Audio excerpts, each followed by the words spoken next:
আসসালামু আলাইকুম। বিসমিল্লাহির রহমানির রাহিম। বছরের সবচেয়ে মহিমান্বিত দিন কোনটি?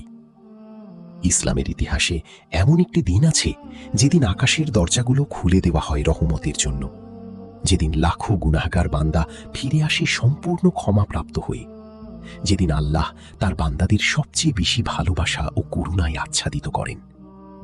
সেই দিনটি হল জিলহজ মাসের ৯ তারিখ, পবিত্র আরাফার দিন। এই দিন শুধু হজের একটি অংশ নয়, এটি হজের প্রাণ, এটি আত্মসমর্পণের দিন, এটি কান্নার দিন, এটি ক্ষমা পাওয়ার দিন।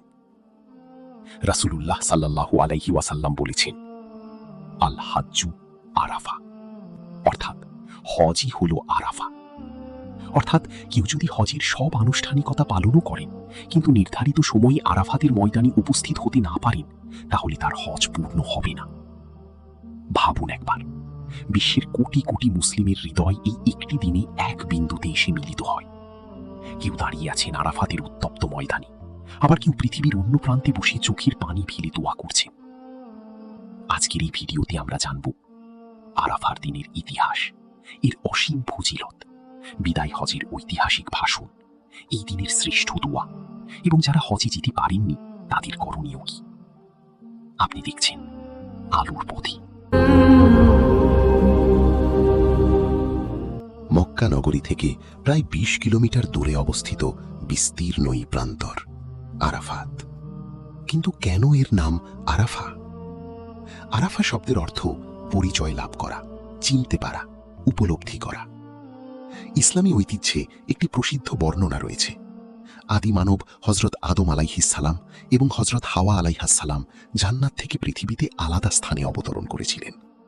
দীর্ঘ সময় বিচ্ছিন্ন থাকার পর তারা এই ময়দানেই পুনরায় মিলিত হন এবং একে অপরকে চিনতে পারেন।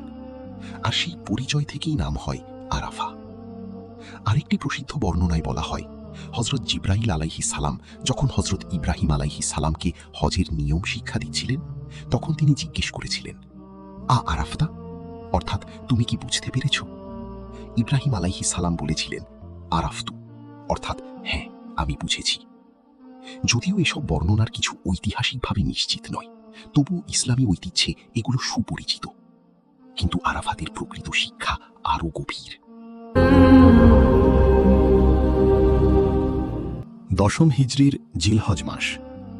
আরাফাতের এই ময়দান সাক্ষী হয়েছিল মানব ইতিহাসের অন্যতম গুরুত্বপূর্ণ ঘটনার।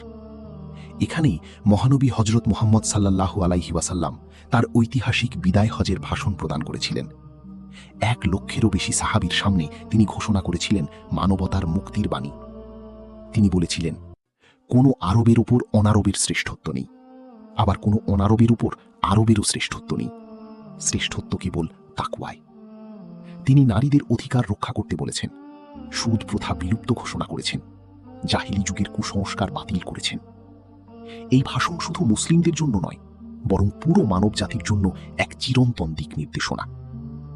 আর এই আরাফার দিনেই নাজিল হয়েছিল পবিত্র কুরআনের সেই ঐতিহাসিক আয়াত, আজ আমি তোমাদের জন্য তোমাদের দিনকে পূর্ণাঙ্গ করলাম। সূরা মাইদা আয়াত ৩। এই আয়াত ঘোষণার মাধ্যমে ইসলাম পূর্ণাঙ্গ জীবন ব্যবস্থা হিসেবে প্রতিষ্ঠা লাভ করে। ভাবুন, একটি ময়দান, একটি দিন, আর সেই দিনেই মানব জাতির জন্য পূর্ণাঙ্গ দিনের ঘোষণা। এ কারণেই আরাফার দিন ইসলামের ইতিহাসে এক অবিস্মরণীয় দিন। আরাফার দিন, ক্ষমার দিন। এটি এমন এক দিন যেদিন আল্লাহ তাআলা সবচেয়ে বেশি বান্দাকে জাহান্নাম থেকে মুক্তি দেন। সহিহ মুসলিমের হাদিসে এসেছে, রাসূলুল্লাহ সাল্লাল্লাহু আলাইহি ওয়াসাল্লাম বলেছেন, আরাফার দিনের চেয়ে এমন কোনো দিন নেই যেদিন আল্লাহ এত বেশি মানুষকে জাহান্নাম থেকে মুক্তি দেন। সুবহানাল্লাহ।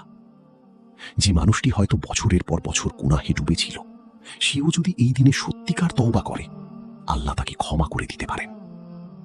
এই দিনে শয়তান সবচেয়ে বেশি অপমানিত হয়, কারণ সে দেখে যাদেরকে বিভ্রান্ত করতে সে সারা বছর চেষ্টা করেছে, আল্লাহ তাদের একদিনই ক্ষমা করে দিচ্ছেন। আরাফাতের ময়দানে দাঁড়িয়ে মানুষ কাঁদে, নিজের গুনাহের জন্য, ভাঙা হৃদয়ের জন্য, হারিয়ে যাওয়া সময়ের জন্য এবং আল্লাহর ভালোবাসা ফিরে পাওয়ার আশায়। এই কামনা দুর্বলতার নয়, এটি একজন বান্দার তার রবের কাছে ফিরে আসার কান্না। আরাফার দিনের সবচেয়ে শক্তিশালী আমল হল দোয়া।